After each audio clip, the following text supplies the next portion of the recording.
The Mocs return to Finley Stadium with head coach Tom Arth leading the way. We got an opportunity to do something different. You got to do it better than you've ever done it before. You got to communicate better than you've ever communicated before. It's got to mean more to you than it's ever meant to you before. And it's a touchdown. This opportunity, this moment, today, forward, right, to give that type of effort every single day. You got the opportunity to set the standard for what it means to play at Chattanooga. You're watching Inside Chattanooga Football, hosted by head coach Tom Arth and the voice of the Mocs, Jim Reynolds. Inside Chattanooga Football is presented by Allegra, 24-hour relief from indoor and outdoor allergies. Coca-Cola, Chattanooga Coca-Cola Bottling Company, the world's largest Coca-Cola bottler.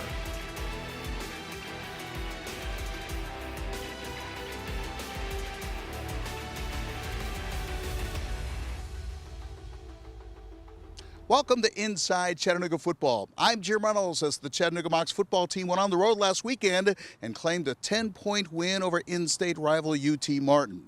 That win puts UTC at 3-0 on the year, the first time they've been 3-0 against Division I opponents since 1979. And the win over UT Martin is significant because Martin beat the Mocs a year ago, and they are highly regarded, picked third in the Ohio Valley Conference preseason poll this year. Chattanooga Mocs with their conference home opener this weekend. UTC at home to take on the Samford Bulldogs. Samford, the preseason choice in all the polls in the Southern Conference. We'll have highlights of the Mocs win over UT Martin. We'll preview the game against Samford and talk with head football coach Tom Arth. That all happens when Inside Chattanooga Football returns in just a moment.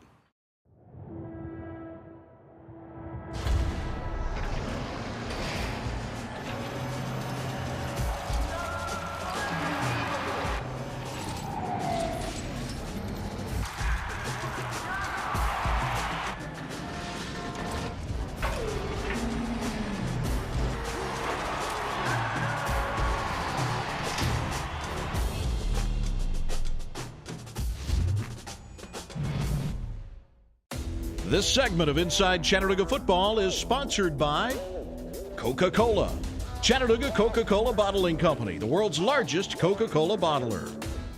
And moves in motion near side. Dresser Wynn drops back, puts it underneath, and the ball's free and recovered by Martin, but back at the 24-yard line, so it will be a 1-2-3 and out for Chattanooga. Everyone in tight. Tiano goes under center. Price gets the call once again. Runs into his own man, dives forward, and gets down to only the 3-yard line. So you have a second and goal from the 15. Will Young, wide receiver, far side, back to the near side, and Price cuts it upfield, back at the 11-yard line, and drop right there. So it's going to be far side for Chattanooga. Third and goal from the 15. Tiano steps up, slants over the middle, up in the air, and did he catch it? Did he hang on? Yes! Touchdown, Chattanooga. Left side as well. Second down, 7. Back to the near side. Up in the air and picked. Down to the 10. That's Kareem Orr. And Kareem Orr still on his feet. Brings it up to the 30-yard line. Kareem Orr with his second pick of the year for Chattanooga. Really in the wing back side on the left. Price gets the call. Bounces it outside. Inside the 25. He's got the first down and more. One step away. Got him by the ankle. He's dropped at the 18-yard line. Wide receiver left side for Chattanooga. Price, the running back. He'll get the call again. Right up the middle. He has some running room. Inside the 15, down to the 13. Not enough for a first down. It sets up a third down and 5 from the 13-yard line. Down and 5 for Tiano and company. Tiano drops back. Wants to throw. Goes far side. One-on-one coverage. Making the adjustment. And with the touchdown is Will Young. Wynn will go from the shotgun for UT Martin. Full pivot. Throws it down the field. It is complete. And then the Mocs drag him down around the 15. Go from the gun. See if he runs it or it'll be quick. I think I agree with that point of it. He's going to run it. Wynn goes right up the middle. And I think he got in. Touchdown UT Martin. Right up the gut. The quarterback Dresser Wynn. And I think that helps the Skyhawks get right back into the game right here. Dresser Wynn takes a low snap on the shotgun, throws it over the middle of the field, pass complete for a first down and more, and then tripped up near midfield. Able to first and 10, little pitch that time, pitching it back to Tiano. Tiano wants to throw, goes down middle of the field looking for Nunley. Nunley's hit, but he still makes the catch, and he's in. Touchdown, Chattanooga. Tiano, yes. Price, yes. Up the middle, and it just takes a play. And he comes waltzing in. Tyrell Price gets the touchdown and to his teammates. Mocs handoff. Price is going to be a busy man. Breaks one tackle at the 15. Wrapped up, spins around, stays on his feet. Did the ball come free? Martin says they have it, which they do. Tyrell Price and company will get busy, I would think. Tiano puts it up in the air, pass complete to the tight end, breaks a tackle and picks up a first down. A nice job that time, not letting the first man and Jordan Jabber. Young right, Nunley left, handoff, Trotter. No, handoff, Price back in the game, breaks a tackle in the middle, 30, 25, he's going to score. Touchdown, Chattanooga. Broke that initial contact. Tyrell Price back in the game, and he goes 40 yards. That should do it with 5 minutes and 30 seconds remaining. Right now for Chattanooga on first down and 10 for UT Martin. Trying to throw again near sideline. Completion made right at the 50-yard line. A trophy a year ago. UT Martin won it the year before that. Thrown over the middle of the field, wide open. Touchdown, UTM. They found a receiver wide open in the middle of the field for the final 29 yards and the score. Left to right. It's on the field, and I think they might have gotten it. I think UT Martin might have gotten it near the 30. I think UTM did indeed get it back. Yes, they did. Yes, they did. 39-yard line. Dresser win from the shotgun. Takes the snap and rolls out near side. Throws on the run. Finds a receiver who breaks a tackle and gets down inside the 10. Down to about the 6-yard line. Handoff running back right up the middle. And stopped. He stopped before he hits the goal line. Just trying to go right up the middle with Galloway. He had initially a big gap, and then UTC closed the gap and kept him out of the end zone. And Mocs take over on downs at about the 2-yard line. 10 seconds now to play. Mocs go to their sideline, and well, just very quickly, that's a happy sideline right now. Mocs go to 3-0. UT Martin goes to 0-3. Our complete postgame. Honoring all-around excellence in men's and women's collegiate competition. Every division, every sport. The Learfield Directors Cup.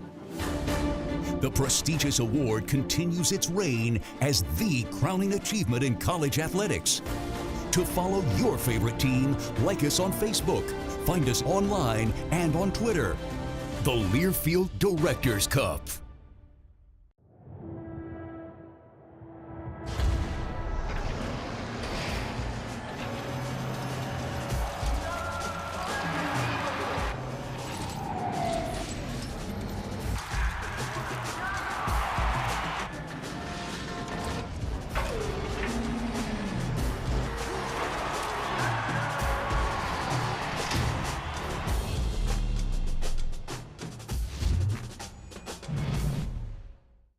This segment of Inside Chattanooga Football is sponsored by Allegra. 24-hour relief from indoor and outdoor allergies. Welcome back to Inside Chattanooga Football, joined by head football coach Tom Arth. And very generally, I say, I've been around teams 3-0, and I've been around teams that are 0-3, and 3-0 is more fun. It certainly is. And I think the thing that we have to do is not get caught up in the fact that, we're winning football games. We're not playing as well as we're capable of, which is a really good thing. And I'm glad that we have these opportunities to learn and to grow, while getting wins. But we can't just, sweep some of the mistakes under the rug and just say, hey, we're winning, and we keep moving forward without making the corrections that we need to. I thought it was interesting. One of your players we'll talk about in just a moment said, that Martin game could easily have been a trap game. You win a conference game in overtime on the road. Then you have another conference game coming up at home against the preseason #1 team in the league. It would have been easy to overlook a UT Martin, even though they're a quality ball club. I don't think your team did that. No, they didn't. And I think that, just understanding, the type of team that they are and what a challenge, the challenge that they presented to us. And obviously, losing to them and playing the way that we played last year was a lot of motivation for our players to get back out there. So, I was really happy with the way our team prepared last week and, gave us great confidence going into that game. Just with the way that their defense plays, just having more of a presence on the ground, how much of a difference was that? It was big. That was a major focal point for our offense that week of practice. Was we had to be able to run the football. With how they play and dropping 8 into coverage. If you're not able to run it and you have to drop back and throw it 40+ times, you're not going to be very successful. And I think that Nick threw it 24 times, and I think that was a really good number. And certainly Tyrell and Trotter had some big runs. So that was really important for us to be successful. Well, you mentioned Nick threw it 24 times, completed 20 of 24, just didn't have dazzling number, but his best number might have been 0, the number of interceptions, right? Absolutely, absolutely. I think anytime you can come out of a game and not throw an interception, I think that's a very positive thing for the quarterback. And he was extremely efficient. We had opportunities to make big plays down the field, and for the most part, we made them. But again, how they play, it's not really, that's not really a big part of the plan. Being effective and being efficient is the most important thing. Bryce Nunley obviously has had great games the first 2. No one humanly could expect him to keep that up. I thought Will Young stepped up and made some really tough catches, 2 touchdown receptions for him. Yeah, Bryce. Bryce had a great day. I think he had 8 catches for over 100 yards, which is, and for his standards, I guess it's not great. But he played very well, and Will really stepped up, and that was important for him, and I think important for us to get him going. Will can be a really good football player. Can be a really dominant player, just physically, and that's kind of our challenge as coaches is to keep putting him in position where he can be successful, and he keeps practicing the way he has, the last week and a half or so. I think we'll see more big things from Will. And I would say this, on defense, the guys you kind of expect, Isaiah Mack, Derek Mahaffey, Kareem Orr, have made big plays, but all of a sudden we're talking about Schreider and Cooper and Bean and those guys making big plays as well. I think that's been really the story of our defense these last 2 games, really in Citadel with the injuries that took place, and managing those going into this game, the UT Martin game, and then having some more injuries, throughout that game.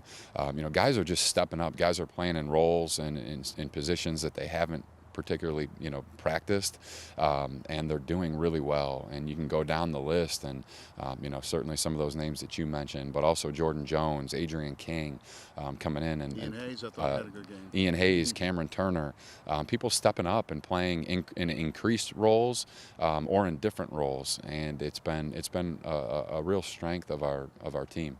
Look ahead to Samford a little bit, and I would just say anyone would have picked them number 1. They have the league's best quarterback by all indications. They had 20 starters returning. They're the number 1 pick, and there's a good reason why. They are, and they've played really well this year, and they are a very dangerous football team. They have one of the most dominant defensive lines that we'll play against. They have an exceptional quarterback and some playmakers at the skill positions on offense that can take it the distance every time they put their hands on the ball. So we have a big challenge ahead of us this week, and a different challenge than anything that we've faced up to this point, and we're excited. Mocs at home against Samford on Saturday, 7 o'clock kickoff at Finley Stadium, and we'll have highlights of that game between the Mocs and Bulldogs next time on Inside Chattanooga Football. Inside Chattanooga Football has been brought to you by Allegra, 24-hour relief from indoor and outdoor allergies. Coca-Cola, Chattanooga Coca-Cola Bottling Company, the world's largest Coca-Cola bottler.